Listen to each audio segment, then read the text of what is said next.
So let's talk about Donald Trump. I've got Periscope coming in below, and I've got YouTube up above. So if you see my eyes go down, it's because I'm looking at the Periscope feed. If you guys see my eyes go up, it's because I'm looking at YouTube. So I didn't catch the speech live. I just caught the clips and the responses and saw lots of excerpts. I assume that the excerpts were probably the useful part, because the parts that you remember, the parts that the media decides to talk about, those are the ones that will become part of your consciousness. So I cannot watch the entire speech and just watch the highlights of it, and it's really going to tell me everything I need to know, because the things that become the highlights, both on social media and in mainstream news, are the only things you'll remember. So those are the only things that matter, persuasion-wise. So I would give it an A+ for what I saw. I saw Trump starting off, and by the way, I missed this part, but I think he started off speaking out forcefully against the hate crimes that happened. I guess there were some crimes against some Jewish folks and against some Muslim Americans, or no, against some Indian Americans who I'm not sure what their citizenship status was, but they were here legally. Legally, they were here. And he spoke out against those. I might have some of the details wrong, but the point is he was starting out as the first thing he said as something about unifying and, cutting out all the Hitler stuff. It's important that he said that first, because that set your brain for what was to come. And he started out with unity as his message. It could have been anything, but he started out with that, and it was exactly the right thing to do. Keep in mind that I think the day before, or maybe 2 days before, there'd been big announcements about the Trump administration was going to work more closely with some association of black colleges to help them succeed. So that was good branding as well. Everything's a move in the right direction. Now, I had predicted in a number of places, I think on blog and Periscope and on Twitter as well, that the story arc you're going to see is that Trump starts out as Hitler, basically, when he gets sworn in. And the critics are saying, Hitler, Hitler, Hitler, Hitler. Now, eventually that's going to wear off because there's just too much non-Hitler evidence. On day one, you can call somebody Hitler because they haven't done anything. So they haven't done anything wrong, but they haven't done anything right either. But 6 months in, it's going to be hard to say he's Hitler when he's done no Hitler things and he's speaking out against hate crimes and doing exactly everything Hitler doesn't do. All right. So I predicted that by summer, people would stop saying Hitler so much. They're never going to stop completely. But they would start saying, well, okay, he's not Hitler, but he's incompetent. He is doing everything wrong. But then he's going to start getting a lot of stuff done, just because he's sort of action-oriented. You can see that already. And then when he starts getting a lot of stuff done, people are going to have to change again. And I'm predicting that by year end this year, people will say, all right, he's not Hitler, and he's not incompetent because he's getting a lot done that he says he wants to get done, but we sure don't like what he's doing, which is the healthy state of the country, right? We don't want everybody to agree. If everybody agreed, you wouldn't get anything done. You need criticism on both sides. So I think we're heading toward a healthy situation, and we may be ahead of schedule because you saw a lot of the Hitler stuff disappear after his speech last night, and it turned into, I think I saw Nick Gillespie of Reason.com, say that he's more worried when Trump acts presidential, because that means he might actually be able to do the things he says he wants to do, which is sort of another way of saying he's effective, but we don't like what he's doing. Now, one of the things I wrote in my blog, and by the way, if you see a tweet from me and the tweet says something about kittens, I tweeted yesterday that kittens have furry ears, and today I did a tweet about kittens having cute noses. So the kitten tweets are actually tweets about Trump usually, or about politics or climate science, or something that Twitter is likely to shadow ban me for or throttle me back. So I'm trying to beat their censorship algorithm by just tweeting about kittens. All right. So if you see anything about a kitten from me, you probably want to click on that because it means there's something that's dangerous enough that Twitter wouldn't want you to see it. So that's probably the stuff you'll like the most. At the moment, and by the way, maybe some of you know the answer to this, my blog traffic just went crazy. So it's at a sort of a high for the year just today. But interestingly, I can't tell where the traffic's coming from. I can tell where most of the sources are. I've got Google Analytics, so I can see the traffic coming in and where was the last place they were, so you know where the referring link was. But there's a big category of unknown that once again is driving a lot of traffic. And I'm trying to ask myself, who has a gigantic web presence so big that it would be a big chunk of my total traffic, and it's not identified? What is that? I've seen this before a few times. China, maybe. Somebody suggested once that it was Langley, some kind of CIA thing where you can't tell what their IP is, but I don't know about that. Anyway, it's an interesting mystery. I'll probably figure it out, and it's probably nothing exciting. It's probably just some ordinary lack of information. So let me tell you one of the more interesting things, I think, that hasn't been talked about, as far as I know, by anyone else. So this is the fun stuff, the stuff no one else is talking about. So I've talked about persuasion mostly when I'm talking about Trump. And when I talk about persuasion, I'm also talking about persuasion on the other side.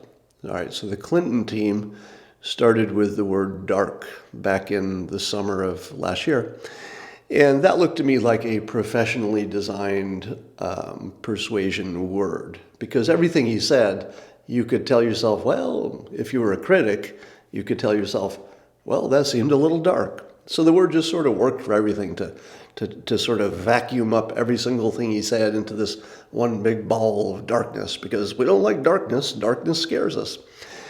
So it was really good persuasion. I don't mean to make fun of it, because as persuasion goes, it was A+. So that word dark is persuasion, it's persuasion, and it continues to work. But here's the interesting thing, and I didn't notice this, and by the way, I think this is an accident, but it's one of those accidents that tells you fate must love Donald Trump, because there's an awful lot of luck required in getting elected. No matter what else you have going for you, you still have to get lucky, all right? The events have to kind of line up for you. And I think Trump got lucky here. So here's where I'm going with the dark persuasion. So the anti-Trumpers are saying everything he says is dark, his speech was dark, blah, blah, blah. At the same time, and I don't think this is directly related to that criticism, but at the same time, Trump is making a pretty visible move to help the African American community. So he's making, he had a good video on Black History Month that was very, I thought it was very well done. He had a big announcement the other day, maybe it was yesterday or the day before, about helping black colleges. So he's doing things, and we don't know how he's going to help black colleges yet, but somehow they made a tighter connection between the Trump administration and the organization of black colleges, and probably something good will come out of that. But if Trump continues to brand himself as a champion of the African American community, which, by the way, would be the very smartest thing he could do, honestly, I can't think of anything that would be more effective than that, because you wouldn't expect it. He can own it because he's pretty effective. He gets stuff done. So he could probably make a difference. And he could probably do it in a Republican way that Republicans like and Democrats would have problem criticizing. They would still criticize. It would just be harder. But the more he does for the African American community, and the more it looks sincere and the more it's real. And by the way, he's totally sincere about wanting to help, because even if you think everything about him is bad, he still wants to do a good job. He still wants to be remembered. He still wants his own name to be etched in eternity, as he said about the fallen hero, Ryan Owens. And by the way, I remember his name. Think about that. Trump said during his speech that that the fallen hero, Ryan Owens, again, I remember his name. How many other fallen heroes do I remember their name? I remember the Khan's son, Khan, Khan, but I don't even know his first name. But Trump gave his speech, and he said, with the widow of the fallen hero in the audience, he said that his name would be etched in eternity. And here's the cool part. And then he etched it in eternity by putting it in his speech, making it a great line, making it probably one of the presidential speeches of the ages, not in the top 2%, but maybe in the top 20%. This was a pretty strong speech at an important time, an important point in the country. Everybody had interest, so it was an important speech. So Trump literally, well, not literally, because I'm going to say etched, so not literally, but in a very real way, he personally etched Ryan Owens' name into eternity, right in front of you. It was the coolest thing. He said it, and then he did it. And you can't take it back, right? It's on video. It's everywhere. The internet lives forever. His name is etched in eternity. So that was cool. Anyway, back to my point about dark. So the critics are saying, dark, dark, dark, everything that Trump does is dark. If at the same time, Trump is making a meaningful contribution to help the African American community, and it's real and it looks sincere after a while. People will always distrust him. But if it's real and he does real things and make a real difference, and the African American community itself says, okay, that was real. That did make a difference. That helped. It kind of takes the air out of dark, doesn't it? Because do you want to be the critic who's saying that Trump is dark at the same time, and by coincidence, I don't think this is some clever counter-persuasion that Trump is doing, by coincidence, he's helping the African American community while the people on the other side are calling him dark. All right, think about it. And those two things are not connected in any logical way. But in our mind, they're connected, and that's how persuasion works. So if he's doing good things for the African American community, and his opponents are calling him dark, that is really bad persuasion for the opponents. All right? If he doesn't do anything for the African American community, dark still works. All right? It's worked up to now. It's a real good play, strong play. But I think Trump is taking it off the table. All he has to do is do a few real, genuine things that really make a difference for the African American community, and dark goes away, because it would just become awkward to make that your insult. All right, I'm going to look at a couple of your comments. I'm going to look at both YouTube and Periscope. I see things coming in. Oh, good. You like the lavalier mic? Yeah, I'm using a lavalier mic just for the Periscope part, and then I'm using a directional microphone that just fell apart here for YouTube. Back in there. All right. Questions, anybody? Thoughts on Bombard's body? I don't know what that is. So what I'm going to start doing on Twitter is tweeting graphics. So I'm going to write a message on my whiteboard, take a photo of it, and then include the photograph in the tweet. So the tweet might say something like, I love kittens, or look at this kitten video, something about kittens. I'm definitely going to stick with the kitten theme. Um, and then I'll have a photo in the tweet so you can see what the actual tweet is about. And by the way, this won't work nearly as well as putting a hashtag in there and driving traffic to it, but it might work better than being shadow banned. Voice. Oh, let's talk about voice. So voice stands for, I forget what the acronym is, but the idea is it'll be a new system to allow citizens to rat out any criminal immigrants. And here I'm going to use the phrase criminal immigrant to mean crimes committed after they've already committed the crime of entering the country illegally, which is a special case. Some people said to themselves when they heard that, oh no, this is the beginning of the Hitler move. People are being asked to inform on their fellow citizens and that stuff. And there's always going to be a criticism of everything. But ask yourself, what part is different? Don't we have a telephone that goes to the police already? Aren't citizens supposed to report crimes, especially if they're the victim of the crime? What exactly is new here? I don't know. It could be that there might be people reporting a few extra crimes that maybe they would have let go, but because an illegal immigrant is involved, they think, I can get rid of that illegal immigrant because you're racist or because you don't like crime or whatever your reasons.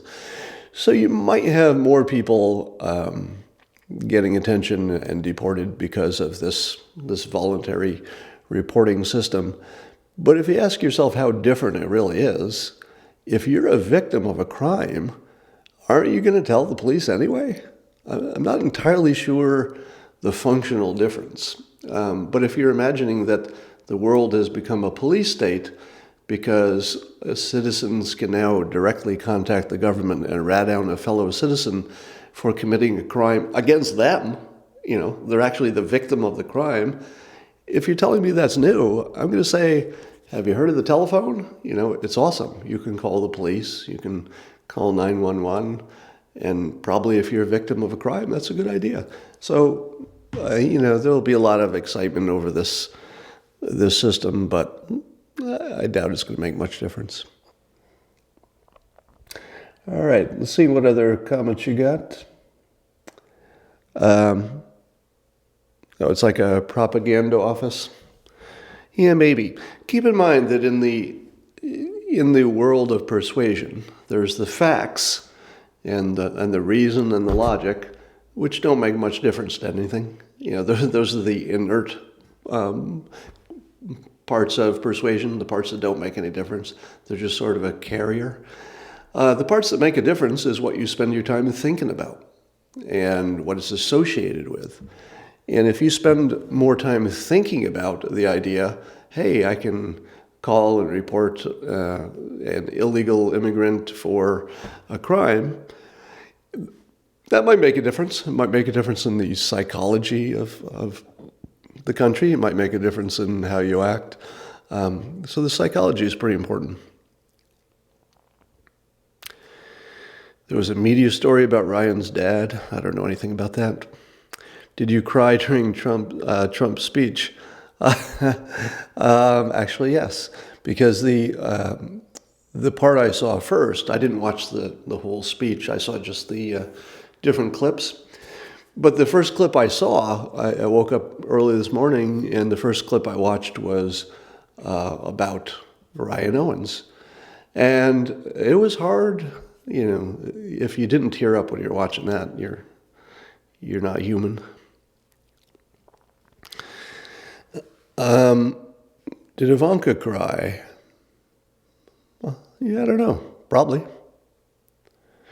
Do I think Trump will change Jeff Sessions' stance on marijuana? Do we know what Jeff Sessions' stance on marijuana is today? Because I don't, correct me if I'm wrong, but the cabinet members don't get to have an independent opinion on anything. They kind of have a boss, and they need to do they need to do what he says. So the question of will Jeff Sessions change Trump on marijuana, or will Trump change Jeff Sessions? We have seen some situations where Trump's advisors, usually military advisors, have told him, your idea is not the best one. So we know that he's changed his minds because of advisors. He changed his mind on the question of abortion penalties. In 24 hours, pretty much all of his advisors said, no, you don't punish the woman, you punish the doctor. And whether that's right or wrong, I'm just reporting it. And he changed his mind. Right? So we do know that he does that, and he can do it quickly if he gets newer, better information, better idea. But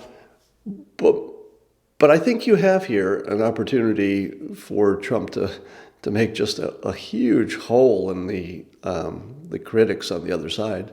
All of those Bernie supporters who wanted legal weed. If President Trump makes some progress in that area, I would kind of suspect that would make just a big psychological difference to young people. It would make a big difference to me. And let me say this as bluntly and as clearly as possible.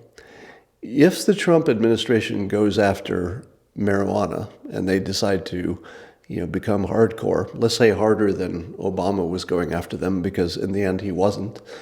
If they did that, they would be an enemy of mine. I would immediately change sides. So I would be the biggest Trump critic on the planet if he went after weed in my state. But that's also why I think he won't do it. Not because of me in particular, but it would just be political suicide. It would be the dumbest thing. It wouldn't be the dumbest thing that Trump ever did. It would be the dumbest thing that anybody ever did. Like in politics, it would be like a shining moment of dumbness.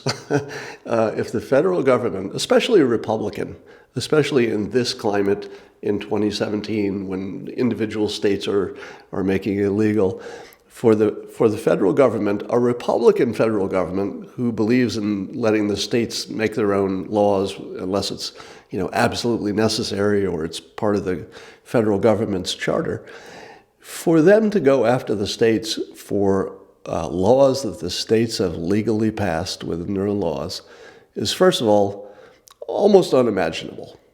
I mean, if you were going to put odds on it, I would say that's about the smallest odds I can think of. But anything's possible, right? But if Trump went after it, it would be the end of his presidency. And I'd work pretty hard to make that happen. So in case you're wondering what it would take for me to flip sides, that would do it. It would take about a minute and a half. But I don't think he's going to do it, so you don't have to worry about it.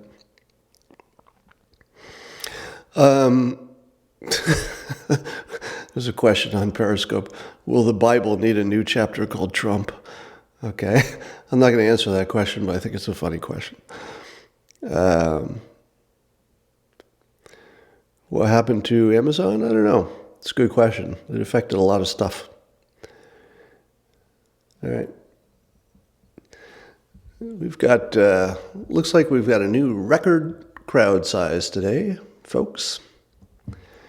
I've got 690 or so on Periscope and 443 on YouTube live streaming. And then I'll keep this around, so there'll probably be, 15 or 20,000 will look at it eventually. So that'll be a sort of a record. Let me tell you what I'm doing here with all this YouTube stuff. As most of you know, I'm shadow banned on Twitter, which means I have a Twitter account and I can do all kinds of things. But if I tweet something on politics, they have an algorithm in which they compress my influence to just a few people. So they let my tweets only be seen by a portion of my followers. And it's a different portion at different times so that the followers don't know anything's up. And I'm trying to use YouTube as not an end run to Twitter, but as message diversification. Diversification works well in everything. It works well with people. It works well with stock investments. And it works well with media.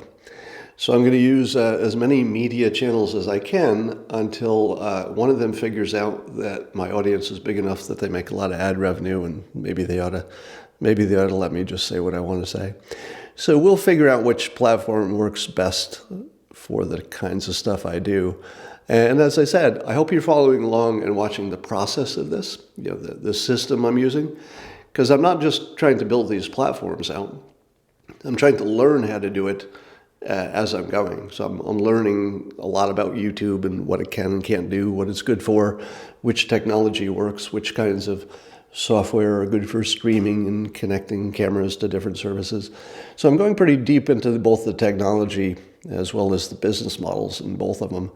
And when I'm done, I'm going to know a lot more than the rest of you do on this narrow little topic. And even though it's a narrow little topic, it fits well with what I call my talent stack. For those of you new to this topic, the talent stack is what I call your combination of talents. If you stack them up right, you'll have a unique stack that makes you more valuable. So take a look at my talent stack, right? So, and all of this is intentional, by the way, intentional over the course of my career. I look for new skills which work really well with the ones I already have. And they could be in a different field, they just work well with them. So some of you know that I had a thriving public speaking career until I started writing about Trump's persuasion skills, and that sort of went to zero pretty quickly. So I'm looking for another outlet for communication. But I learned how to do public speaking. I've done millions of interviews, not millions, let's say several hundred interviews on camera over my career. And so I'm used to it. I'm good at it. I feel comfortable. I think you can tell that, right? You're watching me on camera and there are 1,000 or so people watching right now. And for me, I feel exactly like I was just talking to my dog. So you only get there through practice. By the way, I'm not trying not to compare you to my dog. I'm just I'm just saying that I'm comfortable doing this. So if I add to my ability to speak in public and my comfort in doing that, I've got some different and interesting ideas compared to what the mainstream is doing. And different is always something that people care about, if it's not too crazy. And now I've added to those skills the ability to broadcast on any social media platform I want. So the same setup I can use for Facebook and with a few tweaks for Periscope. Right now I'm doing it on a separate system at the same time, but I could tweak those together. And looking at some other software that would allow me to do one broadcast to every system at the same time. So we're almost there. But imagine if you combine the fact that I'm good on camera, not good, but I'm comfortable. That's all you really need. I write, so I have a blog that I can send traffic places. I tweet, and I can send traffic that way when they don't shadow ban me too much. And then I combine it with this video technology knowledge, and it's going to be amazingly powerful because we're almost at the point, and I would say today is actually the launch of this system, because what I had always hoped was that there would be a news event and that I could get on almost as quickly as the major networks and the cable news. And I could give my opinion at the same time as, Jake Tapper and Don Lemon and, Hannity or anybody else. So YouTube actually has created this technology where someone who's motivated and has the right talent stack can put these tools together and become essentially a channel. I mean, for all practical purposes, I've created an international television channel that you're watching right now. And I imagine it will get better over time. So there's no real way to know what the upside is. So very soon I'll have the capability that I'll be able to split my screen. I can do that now, but the next part I don't have yet. And the ability to draw electronically so that I can have a sort of a whiteboard in, let's say, in this part of the screen. I'm looking at the screen while my picture is, let's say, down in the little corner. So I'll be able to flip back and forth between what you're seeing now and a big whiteboard in the background where I could draw in real time, and a little picture of me talking and drawing in the bottom. And when I have that, then my talent stack will be nearly optimized for what I'm doing. Because there aren't many people who could do what I'm doing now, would have the resources and the knowledge to pull together a home studio. It's pretty hard. It's not impossible, but you have to put a lot of work into it. It's only hard in that sense. And then how many people can draw at the same time? And how many people have made a career of trying to summarize things into little sound bites? I do it in the comic strip. I'm doing it on Twitter. It's sort of my strength. I would say there's probably exactly one other person in the universe I can think of that has the talent stack that I have, which is Jake Tapper, who's also a cartoonist, and obviously better on camera and could do this better than I can. So the more rare you become with your talent stack, the more talents you put together that make you unique, the more power you have. The more economic clout you have, the more you can do. Are you able to quickly draw a Trump caricature? I'm really not good on caricatures. If you draw Trump, you could draw a picture of an egg, just a little round egg, and put Trump's hair on it, and people would say Trump. So it's sort of not fair to say draw a Trump caricature because everybody does. It's too easy. All right. Oh, there's a lot of people who are not fans of Jake's on here, I can tell. You need a shadow hashtag. Well, I didn't want to use hashtags for Twitter just because the hashtags themselves would call me out in their algorithm. If I had to hashtag President Trump or hashtag climate science, I think the algorithm finds me and bans me. Yeah, I'm going to go with kittens. So anytime you see kittens,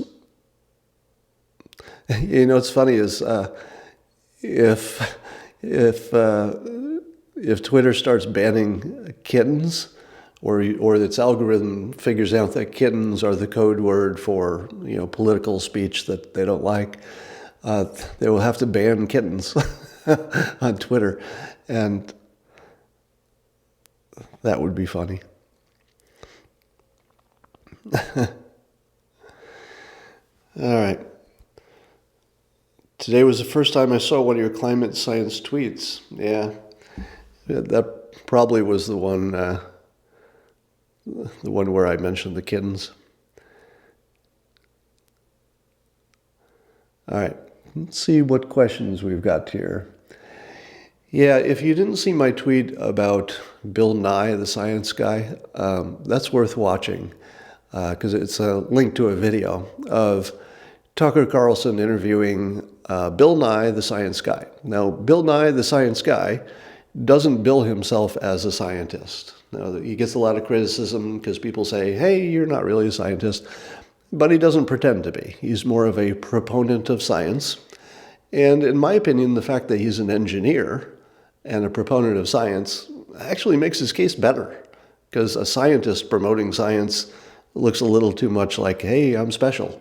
But if you're a non-scientist saying science is great and I'm an engineer, I can at least look at this closely enough to find out that it's credible, and you should too. I find it credible that he's not a scientist. He's just promoting them. So I think the criticisms about Bill Nye not being a scientist, I get what you're saying, that he doesn't have the same level of expertise, but I don't think that's as bad as people make it out, because he's not trying to hide that. His biography is public knowledge. So what happened on that episode that I linked to, and you could go to my Twitter feed and see the tweet that'll take you to it. You'll see that Tucker was asking Bill Nye one question, essentially. And the question was, if climate science is settled, if it's settled science, what percentage of the increase in temperature is due strictly to human activity? And if you watch the clip, it's hilarious because Nye doesn't know the answer to that. And I don't know if there is an answer. I don't know if anybody has a specific answer to that. The trouble is that if you don't have an answer to that, you actually don't have an opinion. So Bill Nye was on TV expressing an opinion that he didn't actually have. So if you don't know what percentage of the change is due to human activity, you're not really saying anything. And if somebody asks you and you change the subject, well, I think what happened was he just got embarrassed that he couldn't answer the most basic question, the simplest question, what percentage is due to human activity, because that's the important part. And it's the only important claim of climate science, right? Everything else follows from that one claim. And if the percentage that humans are contributing is 1%, well, that tells you one thing. I don't think it's 1%, but that would tell you one story. If it's 100%, as Bill Nye said, which essentially cost him all credibility, because if the Earth was warming naturally, which it may have been, and it does in extended periods for different reasons, it wouldn't be 100%. So in the end, what you saw is Bill Nye he got triggered into cognitive dissonance because he was going on the show as the smart one, the carrier of reason that he was taking to the Fox network that he imagined would be the den of irrational thinkers, the God believers, I imagine, in his view of things. And he probably thought, here I am, I'm the pro-science rational guy. I'm going to go into your little nest of non-believing, skeptical, morons, and I'm going to teach you some logic and some science. But what happened was, the only person in that conversation who made any sense was Tucker Carlson, by asking the only question that mattered, and he couldn't answer it. So in the end, he got triggered into some cognitive dissonance. This is my interpretation. I'm pretty confident in it. And his brain just broke. If you watch the last minute of the clip, it's fascinating, because you're seeing in real time a real person who is just triggered to just lose his mind.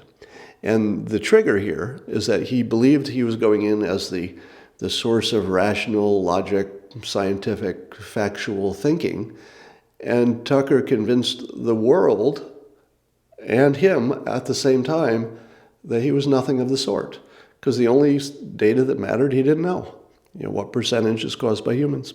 And by the way, I don't know if science knows that answer. So I would love to know the answer to that question. It was a great question, and the only one that mattered. So that trigger caused Bill Nye's experience to no longer match his self-image. His self-image was man of science.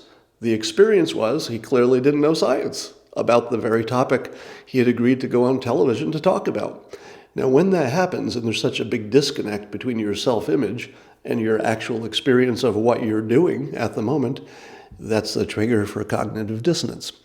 And it says nothing about Bill Nye. It says nothing, it's really a universal human reflex. Your brain just says, oops, this movie I'm in, where I'm the rational one, it's not working. Rewrite.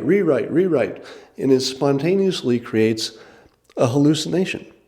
And you see the hallucination at the end of the clip, where Bill Nye just yells out something out of context. He suddenly starts talking about government leaks in the Trump administration, and he can explain that, and it means something you don't think it means. It had just nothing to do with the topic. And what it was is that he realized he had been so humiliated in public, and his self-image had been just eviscerated on the topic that he was supposed to be an expert. He moved to a topic that he thought he had something to offer that couldn't be refuted as easily, I guess, just so he could leave the show saying something that made sense. But instead, he just went into a complete mental, it looked like a mental hiccup, that just looked odd, both to Tucker, who was watching, who just made a face like, I don't know where that came from, and to the viewers, who all, I think everybody who was on the couch with anybody else probably was watching that and immediately just looked at the other person and said, what was that? And what it was cognitive dissonance.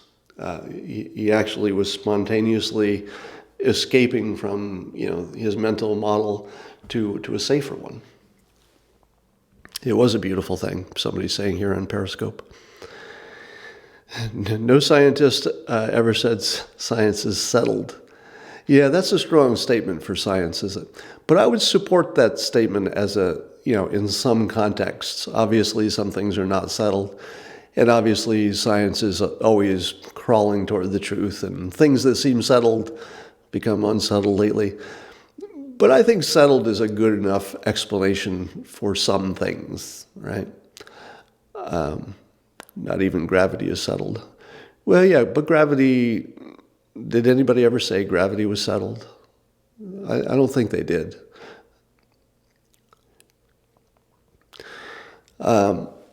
Yeah, it would be an oxymoron to say settled science. But remember, when non-scientists are talking about science, we do use messy language. We use the word theory in a different way than scientists use it. We use the word settled in a different way than scientists use it. So as long as you know there's a difference, I think it's a fine word. To say something's settled if you're not a scientist really just says science is really, really, really sure. Let's not word think it to death. We know what it means.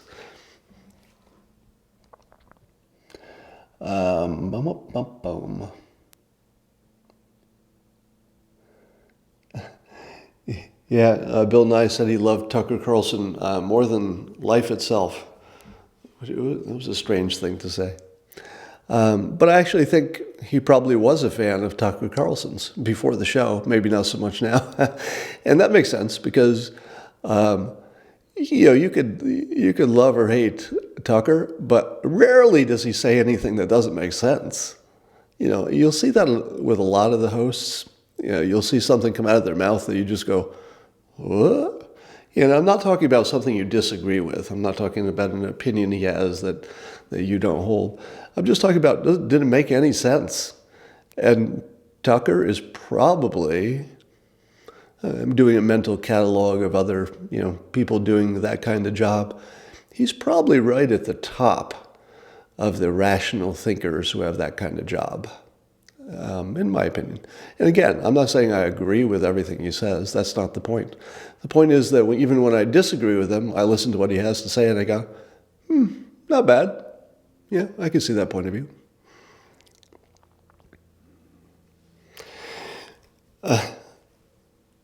Is Trump taking us to Mars? Well, I don't know about that yet. We'll see.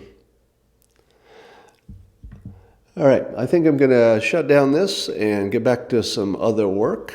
So I'm going to say goodbye to the YouTubers first. Thanks for watching.